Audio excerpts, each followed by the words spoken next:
Hello guys! Welcome back to my channel po. It's me again, Janette's Lifestyle. Hope maayos po ang lahat, especially po ngayong holidays. And of course, darating pong New Year, 2023, yes. So, anyway,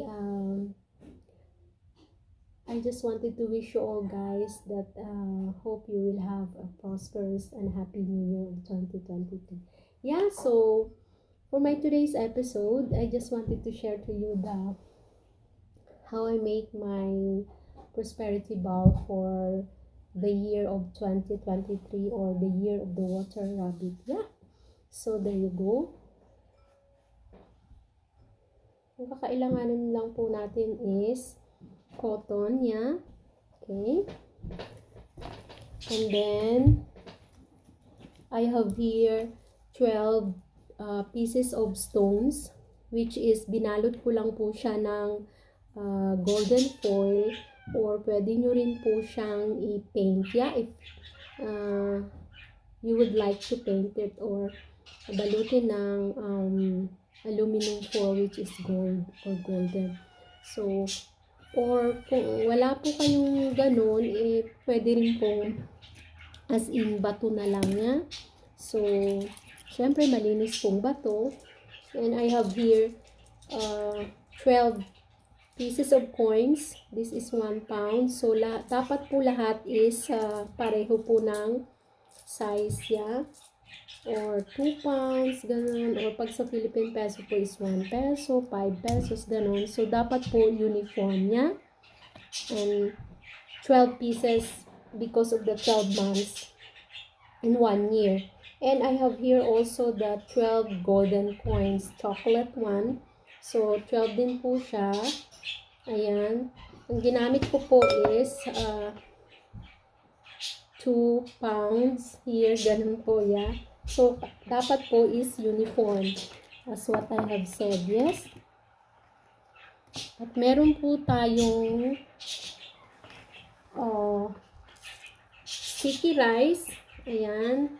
Pwede rin po siya yung ordinaryong rice natin. But, because mas maganda po yung sticky rice because it symbolizes po yung bonding or sticking together, yes.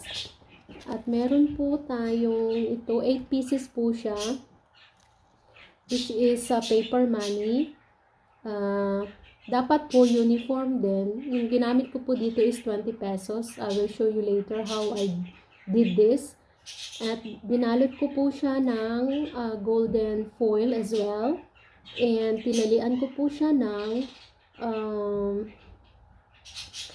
red ribbon. Yes, para po because red ribbon represent driving, or it drives evil or negative energy, yeah? At binalot ko po ng foil dahil para po masecure niya po yung pagpasok ng pera sa ating buhay, yeah? Ayan. So, 8 pieces po. Hindi po siya 12 dahil it means infinity or unlimited ang pagpasok po ng pera or wealth sa ating buhay, yes. And meron po akong 12 pieces nitong mandarin, or yung mas maliit po is okay din, yung kyat-kyat na tinatawag, pero ito po kasi ito po yung pinakamaliit dito, which is mandarin, yeah? 12 pieces din po because of the 12 months in a year. At meron din po akong eggs na gagamitin, which is 12 din po siya. Ayan, so fresh, yeah? Okay. And the last one is the laurel leaves. 8 pieces, which means, yun nga po, symbolizes infinity or unlimited blessings, yeah? Okay. So, of course, the last one is we have the big bowl. So, mas okay po siya pag mas malalim, yeah? Kasi maraming nga po tayong ilalagay. So, let's start na po. Of course, dapat po malinis. Ayan. And this one, the first thing is the cotton niya.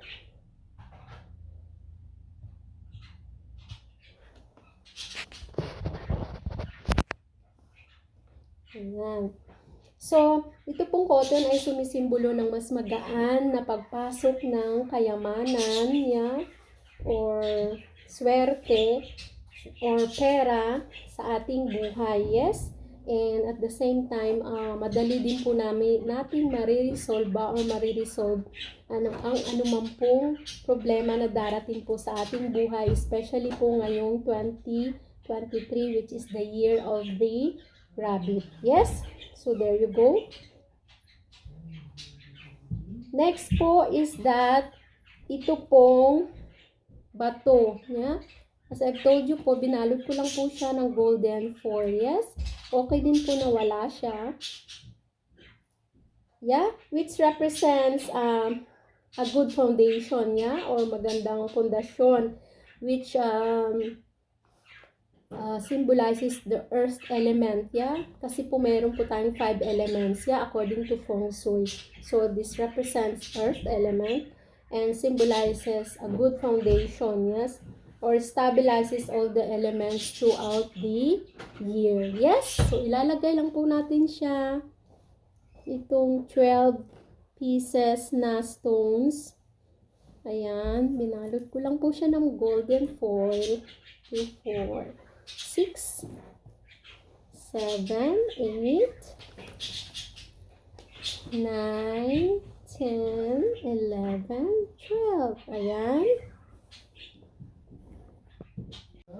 So, the next thing is that the sticky rice na po. Ayan. There you go.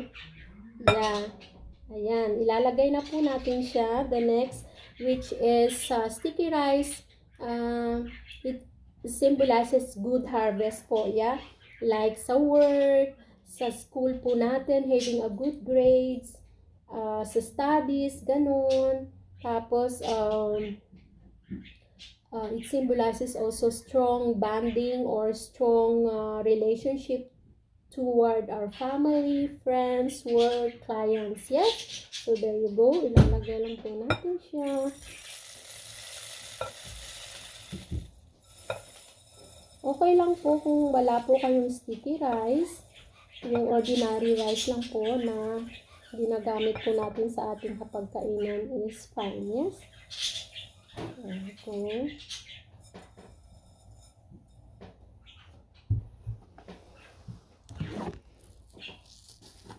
Marami po tayong gagamitin kasi nga kailangan natin siyang punuin na puno ng sobra.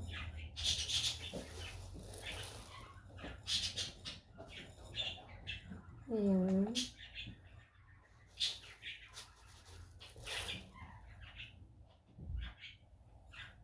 Hope magkasya po yung 12 pieces kong itlog dito later.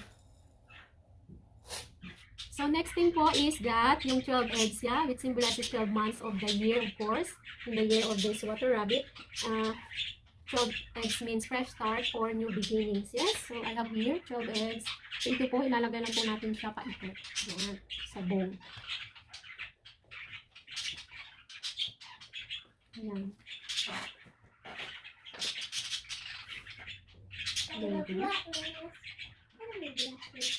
Yes. So, this is how it looks like po.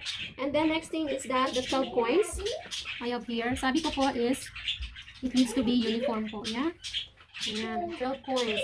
It symbolizes harmony or good relationships among families, customers, or clients' works. Gold means or symbolizes wealth po. Ayan. There you go. 12 pieces. Ayan. Lagay lang po natin ng ganyan. Yan, sa side ng itlog. Or pwede rin po siyang kaganito. But I prefer this one po. Yes? Ayan. Insert lang po natin.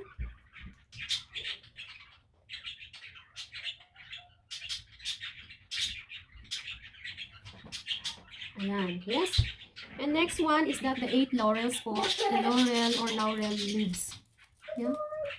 Which means infinity or unlimited blessings. Yeah? There you go. 8 pieces po. Yeah.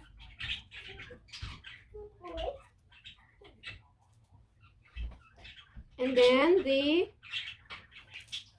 12 pieces of coins, yeah, na money, yes. Ito po yung ginamit ko is 1 pound, so I have 12 pounds. So it needs to be in uniform, yes.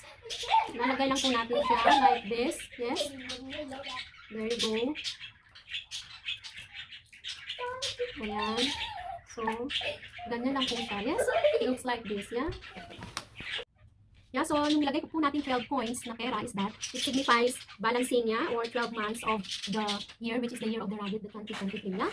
So we have here the next one is the 12 pieces of mandarin or plot po, yung maliliit, yes. So there you go. Hope it fits po. Kaya kailangan po is malaki.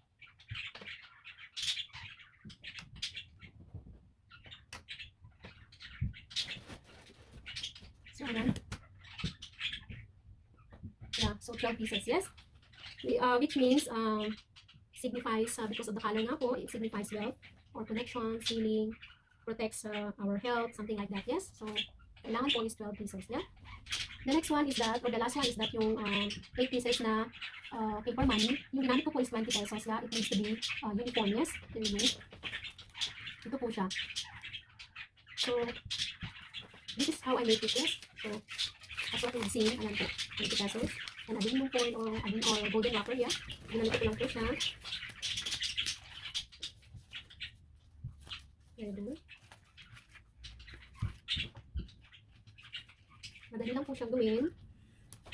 Ang sabi nga po, according to feng shui, is that balutin ng aluminum foil which is golden or golden wrapper because it signifies wealth, yeah, gold. And then, kailangan po is the time we need to use is that red. It represents or drives evil spirit or negative energy, yes? Okay. There you go. Madali lang po siya.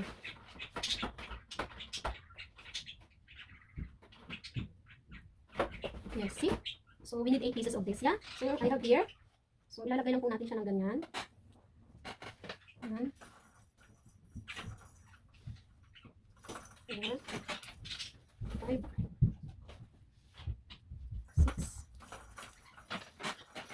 7.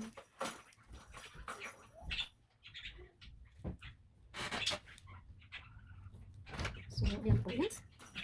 So, here we go. So, ito po ay pawang gabay lamang yan sa ating buhay. Ang importante pa rin po is yung may pananalig po tayo sa ating buong kapal. At nasa atin pa rin po mga kamay ang sipag sa pagtatrabaho upang makamit po natin ang ating gusto sa ating buhay. Yes? So, after po nito, yung prosperity bowl is, dapat po natin itong ilagay sa northeast corner yan ng ating bahay. Yes? So, there you go. Para po mas effective. Yes? As what I've said, this is just gabay lang po natin or guidance. Yeah? Still, it's up to us. Yeah? Okay? So, hope nagustuhan nyo po and Happy New Year po and have a prosperous 2023, the year of the rabbit, yes? So, thanks for watching and have a lovely holidays po. Bye!